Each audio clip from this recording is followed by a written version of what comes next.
డబ్బు, అనారోగ్యం, ఉద్యోగం, వ్యాపారం అప్పులతో బాధపడుతున్నారా? మీకోసమే manifesting miracles 11 days program. Hello viewers, welcome back to our channel. Trading చాలా మందికి తెలుసు కదా, మరి అసలు ట్రేడింగ్ కెరియర్ ఎలా ఉంటుంది, డైలీ స్టాక్ మార్కెట్ ట్రేడింగ్ చేసే వాళ్ళు ఎలాంటివి సెలెక్ట్ చేసుకోవాలి, ఏమైనా సీక్రెట్స్ ఉంటాయా దాంట్లో, మరి ట్రేడింగ్ చేస్తే ఎర్నింగ్ ఎలా ఉంటుంది, మంచి రిటర్న్స్ రావాలంటే ఎలా ట్రేడ్ చేయాలి, అసలు టోటల్గా కెరియర్ ఎలా ఉంటుంది ట్రేడింగ్ చేస్తే. చాలా మందికి తెలుసు, ట్రేడింగ్ డైలీ చూస్తూనే ఉంటాము, బట్ కొన్ని టిప్స్ అయితే ఫాలో అవ్వాలి కదా. మరి ఈరోజు మనతో పాటు స్టూడియోలో ఉన్నారు, ఈ ట్రేడింగ్ సక్సెస్ ఎలా ఉంటుంది ఈ టిప్స్ చెప్పడానికి మనతో పాటు పవన్ కుమార్ గారు, MD of trading bros Telugu. మరి పవన్ గారితో మాట్లాడదాం. నమస్తే అండి. Hi ma'am. మరి స్టాక్ మార్కెట్ ట్రేడింగ్లో ఎవ్రీడే మనకి బెస్ట్ ఎంట్రీస్ ఫైండ్ అవుట్ చేయాలి అంటే కొన్ని ఇండికేటర్స్ ఉన్నాయి. అవును. అనగానే మీరు మామూలుగా సింపుల్గా చెప్పకండి, మా వ్యూవర్స్కి ఈరోజు కొంచెం పెద్ద పెద్ద వాళ్ళు చేస్తారు కదా ట్రేడింగ్, ఇండికేటర్స్ ఉంటాయి, అట్లాంటివి చెప్పాలి, కొంచెం న్యూ టెక్నాలజీతో వచ్చేవి. యాక్చువల్లీ ఇంటర్వ్యూ అంటే మోస్ట్ ఆఫ్ ది పీపుల్ ఇలాంటి వీడియోస్లో వాళ్ళు గొప్పలు చెప్పుకోవడం కానీ ఇలా ఇదే సరిపోతుంటుంది. ఈ వీడియో మాత్రం మీకు డెఫినెట్లీ కూడా 100% కూడా వర్తబుల్గా ఉంటుంది. పూర్తి స్థాయిలో వినండి, మీకు సబ్జెక్ట్ కూడా అర్థమవుతుంది. ట్రేడింగ్ బ్రోస్ తెలుగు అనే ఛానల్లో ఏదైతే కాన్సెప్ట్లు చెప్పానో ఇంకా అప్లోడ్ చేయని కూడా ఉన్నాయి, అవి కూడా ఇక్కడ చెప్తాను సింపుల్ వేలో. 100% అంటే అవ్వదు కానీ సింపుల్ వేలో చెప్పడానికి ట్రై చేస్తాను, ఓకేనా. ఫస్ట్ మార్కెట్లో అసలు ఏం జరుగుతుంది, మార్కెట్లో ఒకరికి మనీ వస్తుంటే మేడం ఇంకొకరు పోతున్నట్టే, ఓకేనా. మీరు కొన్నారు, నేను అమ్ముతాను, అక్కడ మీకు మనీ వచ్చింది అనుకోండి నాకు పోద్ది, నాకు వచ్చింది అనుకోండి మీకు పోద్ది.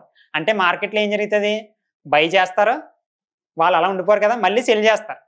అంటే కొనేవాడు ఉంటే అమ్మేవాడు ఉండాలి. ఇది మార్కెట్ అనుకోండి. ఫిష్ మార్కెట్ ఎలాగా, ఫ్రూట్స్ మార్కెట్ ఎలాగా, స్టాక్ మార్కెట్ ఎలాగా. ఫిష్ మార్కెట్లో ఫిషెస్ ఉంటాయి, స్టాక్ మార్కెట్లో స్టాక్స్ ఉంటాయి, అంతే డిఫరెన్స్. సో ఇక్కడ ఈ మెథడ్లో ఆ పాయింట్ ఆఫ్ వ్యూలో వెళ్ళామనుకోండి, ఇండెప్త్ ఇలాంటి ఆలోచనలోంచే కాన్సెప్ట్లు పుట్టుకొచ్చాయి. చాలా మంది కాన్సెప్ట్లు కనిపెట్టారు. దాంట్లో ఇప్పుడు చాలా మంది యూస్ చేస్తున్న వాళ్ళు కానీ పెద్ద పెద్ద ఛానల్స్ కానీ తెలుగులో support and resistance, candlesticks, patterns, trend lines, divergence, options అంటే ఇవే చెప్తుంటారు.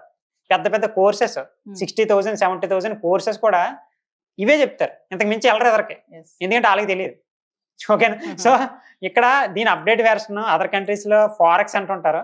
అంటే ఫారెక్స్లో యూజ్ చేసే కాన్సెప్ట్ల గురించి మనం మాట్లాడుకుందాం. దాన్ని advanced price action, smart money concepts, ICT, order flow delta అని పీక్ లెవెల్ కాన్సెప్ట్స్ ఉన్నాయి.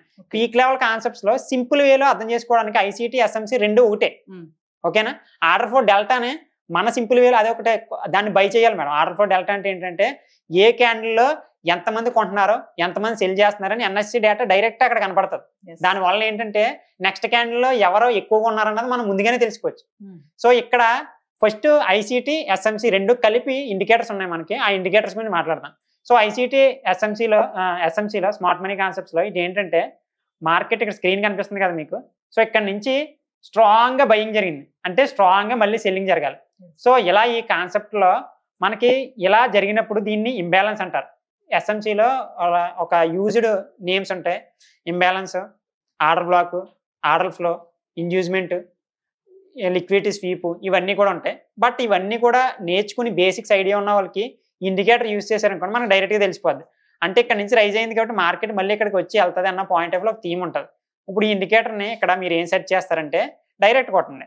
చాలామంది స్మార్ట్ మనీ కాన్సెప్ట్ నేర్చుకోవడానికి చాలా టైం కూడా స్పెండ్ చేస్తున్నారు. అంత టైం అవసరం లేదు, ఇది ఒక ప్రైజ్ యాక్షన్ మాత్రమే. ప్రైజ్ యాక్షన్ ఆల్రెడీ ఇక్కడ ఇండికేటర్ మనకు ఒకరు లక్షలుగా ఉన్న వాళ్ళు మనకు ఫ్రీగా ప్రొవైడ్ చేస్తున్నారు. ఇప్పుడు ఆ ఇండికేటర్ని స్మార్ట్ మనీ కాన్సెప్ట్ని సెర్చ్ చేస్తే ఇక్కడ వస్తుంది మీకు. దీన్ని ఇక్కడ క్లిక్ చేయండి. దీన్ని ఇక్కడ క్లిక్ చేస్తే ఇదే ఎక్కడ బై చేయాలి ఎక్కడ సెల్ చేయాలి అన్న థీమ్లో ఇదే డిజైన్ చేసి మనకి చూపిస్తుంది. చూడండి ఇక్కడ ఏంటి, ఇవి ఆర్డర్ బ్లాక్స్, ఇవి ఇంబ్యాలెన్స్ ఉన్నదాన్ని ఆర్డర్ బ్లాక్స్ అంటారు. అంటే ఇప్పుడు ఏంటి, మార్కెట్ స్లోగా ఇక్కడికి వచ్చింది అనుకోండి, ఓకేనా. మార్కెట్ స్లోలీ ఇక్కడికి వచ్చి ఇక్కడ నుంచి టర్న్ అవుతుందని థీమ్ అనమాట. మీకు ఒక లైన్ డ్రా చేస్తున్నాను. సో మార్కెట్ ఇలా వచ్చింది, ఇక్కడికి వచ్చింది అనుకోండి, ఇది రివర్స్ అవుతుంది అనుకోండి, ఇది బయింగ్ జోన్ అనమాట. సో ఇక్కడ ఈ ఏరియాలో బయింగ్ చేయొచ్చు. నెక్స్ట్ ఇక్కడే రెండు థీమ్లు ఉంటాయి, మళ్ళీ తెలియకపోవడం వల్ల చాలామంది లాసెస్ అవుతుంటారు. మన ఛానల్ అయితే ఉంటాయి, ఇక్కడ బ్రీఫ్గా చెప్పను కానీ లిటిల్ బిట్ మిమ్మల్ని ఐడియా చేస్తాను. సో ఇక్కడ టచ్ అయ్యి వెళ్ళిపోతే దీన్ని మిటిగేషన్ ఎంట్రీ అంటారు. స్వీప్ అంటే ఏంటంటే ఈ ఆర్డర్ బ్లాక్ కిందకు వచ్చింది అనుకోండి స్వీప్ అంటారు, ఓకేనా. ఇలా వెళ్తుంది. అదే ఆర్డర్ బ్లాక్ బ్రేక్అవుట్ అంటే ఆర్డర్ బ్లాక్ని బ్రేక్ చేసి కిందకు వచ్చేయడాన్ని ఆర్డర్ బ్లాక్ బ్రేక్అవుట్ అంటారు. అంటే ఇక్కడ దాకా కూడా రావచ్చు. సో మనం ఎప్పుడు ఎలా వెళ్తుంది తెలుస్తుంది బ్రో అనుకుంటే మనం ఇక్కడ మిటిగేషన్ జరుగుతుందా, స్వీప్ జరుగుతుందా. స్వీప్ అంటే ఇందాక లిక్విడిటీ అన్నాను కదా, మన స్టాప్ లాస్లు చాలా మంది అంటుంటారు మేడం మన స్టాప్ లాస్ వాళ్ళకి తెలిసిపోతున్నాయి, వాళ్ళకి తెలియకపోవడం వల్ల మన స్టాప్ లాస్ టచ్ చేసి వెళ్ళిపోతున్నారండి. స్టాప్ లాస్ అంటే ఏంటంటే మేడం, ఇక్కడ 100 దగ్గర మనం ఎంటర్ తీసుకున్నాం అనుకోండి, 90 దగ్గర స్టాప్ లాస్ పెడతాం. అంటే ఎంతకన్నా కిందకి పడితే నా ట్రేడ్ని ఎగ్జిట్ అయిపోయి ఇంతకు మించి నేను లాస్ అవ్వడానికి నేను రెడీగా లేనని చెప్పి స్టాప్ లాస్ అంటారు. ఇలా స్టాప్ లాస్ పెట్టడాన్ని నార్త్ గాలు కానీ మన వాళ్ళు కానీ ఏమనుకుంటారంటే, మన స్టాప్ లాస్ యాప్లో సెట్ చేస్తే పెద్దవాళ్ళకి తెలిసిపోతుంది, దాన్ని స్టాప్ లాస్ టచ్ చేసిన తర్వాత అది పైకి తీసుకెళ్తారు. అంటే 100 దగ్గర ఉన్నది మళ్ళీ 200 వెళ్ళిపోతుంది, ఎప్పుడు మన స్టాప్ లాస్ టచ్ అయ్యాక అలా అంటారు. కానీ వాళ్ళు నిజమే, ఇది నిజమే, కానీ వాళ్ళకి తెలియదు. వాళ్ళకి మీరు చేసే ట్రేడింగ్ స్ట్రాటజీలు తెలుసు, దాని ప్రకారం థీమ్ని వాడతారు వాళ్ళు. ఓకేనా? సో అలా మన వల్ల స్టాప్ లాస్, ఇదే లిక్విడిటీ స్వీప్ అంటారు. సో ఈ లిక్విడిటీ స్వీప్ దగ్గర ఇలా జరుగుతుంది అనమాట. ఇలా smart money concepts indicator use చేస్తే మనకి ఎక్కడ బై చేయాలి, ఇలా ఇక్కడ ట్యాప్ అయ్యి రైజ్ అయినప్పుడు మనం బై చేయొచ్చు అనమాట. అలా అదే అప్ సైడ్ వచ్చింది అనుకోండి, ఇలా అప్ సైడ్ వచ్చింది చూడండి, ఇక్కడ రెడ్ కలర్లో వచ్చింది చూడండి, ఇది ట్యాప్ అయింది అనుకోండి కిందకు వస్తుంది అని చెప్పేసి అది థీమ్ అనమాట. దీంట్లోనే 3 థీమ్స్ ఉంటాయి మళ్ళీని, mitigation, sweep, order block, breakout. అది ఎలా కనుక్కోవాలంటే క్యాండిల్ వేస్ కన్ఫర్మేషన్ అని ఉంటుంది. ఎక్కడ మనం రియాక్ట్ అవ్వాలన్న పాయింట్ ఆఫ్ వ్యూ క్యాండిల్ వేస్ కన్ఫర్మేషన్ అంటే ఏదైతే జోన్ యొక్క హైయెస్ట్ క్యాండిల్ ఉందో, ఇది హైయెస్ట్ క్యాండిల్ అనుకోండి, ఈ రెడ్ క్యాండిల్ కదా ఈ జోన్ మొత్తం యొక్క హైయెస్ట్ క్యాండిల్. చాలా మందికి అర్థం పోవచ్చు బేసిక్స్ వల్ల, ఇండికేటర్ని బేస్ చేసుకుని యూజ్ చేసుకోవచ్చు మీరు. ఈ హై ఉంది కదండి, ఈ హై ఈ ఓవరాల్ జోన్ యొక్క హైయెస్ట్ క్యాండిల్, దీని యొక్క లో ఇక్కడ ఇలా రివర్సల్ అయినప్పుడే మనం ఎంటర్ తీసుకుంటాం, ఇక్కడ ట్యాప్ అవగానే తీసుకోవాలి. అలాగే ఇక్కడ ఒక క్యాండిల్ వస్తుంది, ఇప్పుడు ఇక్కడికి వచ్చేటప్పుడు రెడ్ క్యాండిల్స్ వస్తాయి. ఫస్ట్ గ్రీన్ క్యాండిల్ ఎప్పుడైతే డ్రా అవుతుందో ఈ జోన్ యొక్క లోయెస్ట్ క్యాండిల్ ఎక్కడైతే హై బ్రేక్ ఇస్తుందో దీని లో బ్రేక్ ఇచ్చినట్టు అప్పుడు మనం బైకి వెళ్తాం అనమాట. ఇలా ఈ ఇండికేటర్ని మనం ఇండెక్స్లో వాడుకోవచ్చు, ఫిన్ నిఫ్టీ కానీ బ్యాంక్ నిఫ్టీ ఇలాగా, లేకపోతే స్టాక్స్లో కానీ ఏ విధమైన వాటిల్లో కూడా ఈ ఇండికేటర్ని వాడితే మనం ఇక్కడ బై చేయాలని ఇక్కడ సెల్ చేయాలని మనకి ఈజీగా ఐడెంటిఫై చేయొచ్చు. ఓకేనా? దీన్నే స్మార్ట్ మనీ కాన్సెప్ట్స్ ఇండికేటర్ అంటారు అనమాట. ఇంకోటి చూస్తే ఓఐ కూడా ఉంది కదండి ఒక ఇండికేటర్, ఓపెన్ ఇంట్రెస్ట్ అని. అవును మేడం, దాని గురించి అది ఓపెన్ ఇంట్రెస్ట్ మనకి ఎలా తెలుస్తుంది అంటే మేడం, ఎక్కడ ఎంతమంది బయ్యర్స్ ఉన్నారో ఎక్కడ ఎంతమంది సెల్లర్స్ ఉన్నారో అన్నది మ్యాటర్ మేడం. ఓకేనా?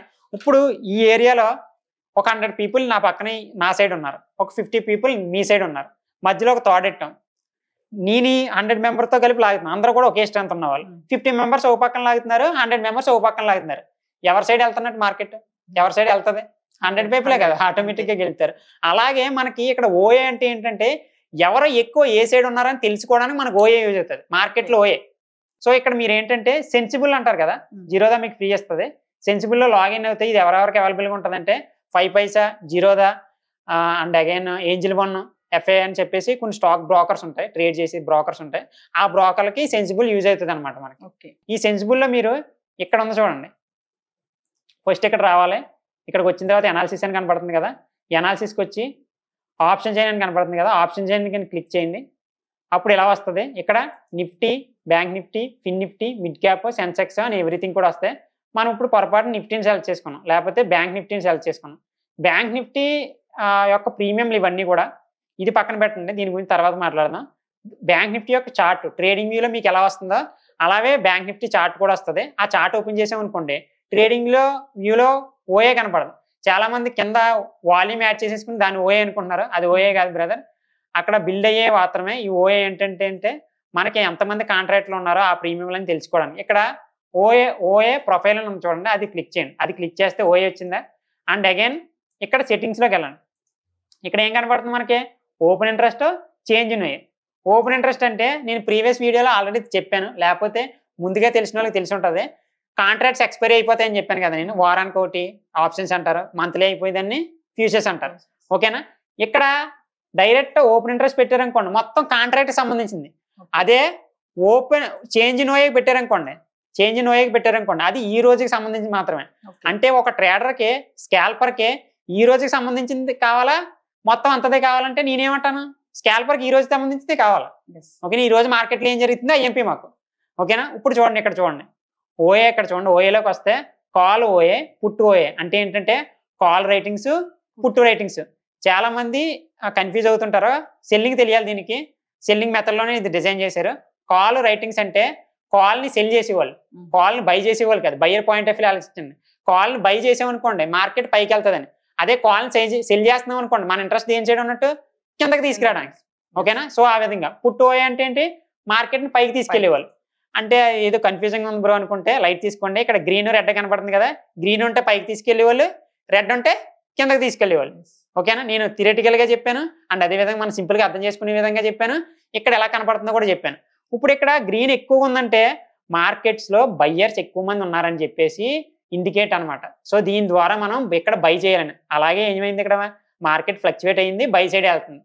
ఇక్కడ మనకి సెల్లింగ్ ఆపర్చునిటీ ఉందనుకోండి, ఇక్కడ ఇంకా ఇంబ్యాలెన్స్ ఉంది కదా బ్రో, ఇక్కడ దాకా వస్తుంది అనుకున్నాం కదా, ఇక్కడ దాకా వస్తుంది అంటే రాదు. ఎందుకు వస్తుంది? ఇక్కడ బయ్యర్స్ ఎక్కువ ఉన్నప్పుడు మీరు సెల్ చేస్తే లాసెస్లోనే ఉంటారు.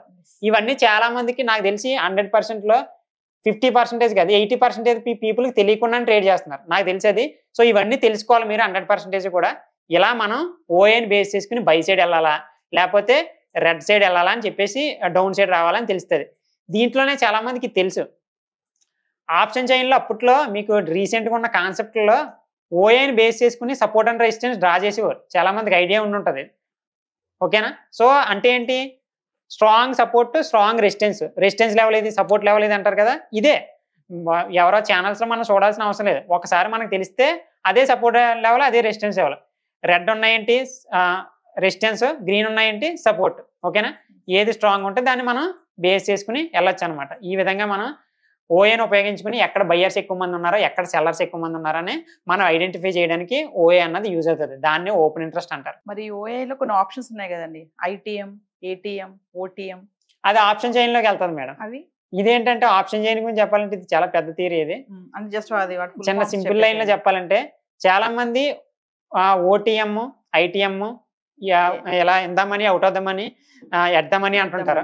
ఎట్ ద మనీ ఏంటంటే ఇప్పుడు ప్రెసెంట్ నిఫ్టీ ఎక్కడైతే ట్రావెల్ అవుతుందో దాన్ని ఎట్ ద మనీ అంటారు. ఓటీఎం అంటే కిందకు వచ్చేసి దాన్ని ఓటీఎం అంటారు. స్ట్రైక్ ప్రైస్ పెంచుకుంటూ వెళ్ళేదాన్ని ఇన్ ద మనీ అంటారు. అంటే ఇప్పుడు ఇక్కడ మనకి వేగా, తీటా, గామా ఉంది కదా, డెల్టా ఉంది కదా. ఇక్కడ చూడండి ఓటీఎంకి ఎదురుగుండగా 51 ఉంది. అంటే మనకి ఇండెక్స్ అని చెప్పాను కదా, ఇండెక్స్ 100 పాయింట్స్ రియాక్ట్ అయింది అనుకోండి, ఈ ప్రీమియం ఓన్లీ 50 పాయింట్స్ రియాక్ట్ అవుతుంది. ఓకేనా? అదే అవుట్ ఆఫ్ ద మనీలోకి వచ్చారనుకోండి, ఇలా కిందకు వచ్చేటప్పుడు ఇక్కడ 44, 38, 31 ఉందా అంటే 30 పాయింట్స్ రియాక్ట్ అవుతుంది. చాలా మంది అంటుంటారు, బ్రో ఇండెక్స్ ఏమి వెళ్ళిపోతుంది, నా ప్రీమియం ఏం కదలట్లేదు, నాకు లాసెస్ వస్తుంది అంటారు. మనం ప్రాఫిట్ సంపాదించేది ఇండెక్స్లో కాదు, ప్రీమియంలోనే. మీరు ఏదైతే ప్రీమియం సెలెక్ట్ చేసుకున్నారో అదే 23,200, 24,700 ఏ అయితే ఉన్నాయో వాటిలో అంటే అవుట్ ఆఫ్ ద మనీలో తక్కువ మూమెంట్ ఉంటుంది. అందుకనే ఇన్ ద మనీలో వెళ్ళొచ్చు, ఎట్ ద మనీలో వెళ్ళొచ్చు, కానీ అవుట్ ఆఫ్ ద మనీలో వెళ్ళకూడదని చెప్తారు. ఎందుకంటే మూమెంట్ ఉండదు. ఓకేనా? సో ఇక్కడ చూడండి, ఇక్కడ ఎంత ఉంది, 84 ఉంది. అంటే ఇండెక్స్లో 100 పాయింట్ మూమెంట్ ఇచ్చింది అనుకోండి, ఇక్కడ 87 పాయింట్స్ దాకా మూమెంట్ వస్తుంది అనమాట. సో ఇలా అనమాట. ఆప్షన్ చైన్ గురించి చాలా బాగా తెలుసుకోవాలి. వేగా, తీటా, గామా, డెల్టా ఇవన్నీ కూడా మనకి ట్రేడింగ్ ప్లస్ తెలుగులో వీడియో ఉంటుంది. ఆ వీడియో దీంట్లోని కూడా అప్లోడ్ చేస్తాం. బట్ మీకు ఫాస్ట్గా తెలుసుకోవాలనుకుంటే మాత్రం ఆ ఛానల్ కూడా సెర్చ్ చేయండి, మీకు కనబడుతుంది. ఓకేనా? ఈ విధంగా ఆప్షన్ చైన్ని చూసుకోవాలి, ఓఏని చూసుకోవాలి, ఇండికేటర్లని చూసుకోవాలి. ఇన్ని కన్ఫర్మేషన్ చూసుకుంటే కానీ మనం సక్సెస్ఫుల్గా ఉండలేము అనమాట. ఫైనల్ ఒక క్వశ్చన్ చెప్పండి. ఇప్పుడు ఓఐ ఓపెన్ ఇంట్రెస్ట్ ని యూజ్ చేసి మార్కెట్ లో ట్రెండ్ ఎలా ఉంది అని తెలుసుకోవాలంటే ఏం చేయాలంటారు? 100% కూడా దీన్ని ట్రెండ్ డిసైడ్ చేసేదే. ఇక్కడ గ్రీన్ కలర్ లో ఉందనుకోండి బుల్ సైడ్ ఉన్నట్టు, రెడ్ కలర్ లో ఎక్కువగా ఉందనుకోండి డౌన్ సైడ్ ఉన్నట్టు. ఈజీగా ట్రెండ్ డిసైడ్ చేసేచ్చు. కానీ టైం ఫ్రేమ్ డేలో పెట్టుకోవాలి. 3 లోవర్ టైం ఫ్రేమ్ లో కాదు. టైం ఫ్రేమ్స్ ఉంటాయి. డే టైం ఫ్రేమ్ అంటే డేకి సంబంధించిన క్యాండిల్ వస్తుంది. ఈ రోజు అంతా జరిగింది బుల్ సైడ్ ఉందనుకోండి గ్రీన్ క్యాండిల్ వస్తుంది. ఈ రోజు సంబంధించింది రెడ్ ఉందనుకోండి రెడ్ క్యాండిల్ వస్తుంది. అలాగా టైం ఫ్రేమ్ తగ్గికొలిది 15 మినిట్స్ పెట్టామనుకోండి 15 మినిట్స్ తగ్గ క్యాండిల్ వస్తుంది ఇక్కడ. అలాగా మనం టైం ఫ్రేమ్ దీనికి డే టైం ఫ్రేమ్ పెట్టుకోవాలి. సో పవన్ గారు ప్రీవియస్ వీడియో చెప్పినట్టుగా ట్రేడింగ్ అంటే ఏమి ఆషామాషి కాదు, చాలా చాలా విషయాలు తెలుసుకోవాలి. అసలు చెప్తుంటే కొత్త కొత్త పాయింట్స్ అన్ని వస్తున్నాయి. అంటే ఒక ట్రేడింగ్ చేయాలంటే ఖచ్చితంగా స్టడీ చేయాలి, అనేది మాత్రం అర్థమైంది. ఇప్పుడు మనం ఈ వీడియోలో ఎంత చెప్పాం మేడం, మన వాళ్ళకి ఏం గుర్తుండదు. 100% దాన్ని మళ్ళీ ప్రాక్టీస్ చేయాలి. ఒకసారి వీడియో వెనక్కి చూసుకుని రిపీటెడ్ గా చూసి ఎలా లాగిన్ అవ్వాడు మనవాడు అని చెప్పేసి ట్రేడింగ్ వీల్ ఎలా ఇండికేటర్ యాడ్ చేస్తున్నాడు అవన్నీ చెక్ చేసి ఒక 1 మంత్ అప్లై చేసుకున్నారు అనుకోండి డెఫినెట్లీ వర్కౌట్ అవుతుంది. ఓకేనా? So thank you. సుమన్ టీవీలో మీ పర్సనల్ అండ్ బిజినెస్ ప్రమోషన్స్ కోసం కింది నెంబర్ కి కాంటాక్ట్ చేయండి.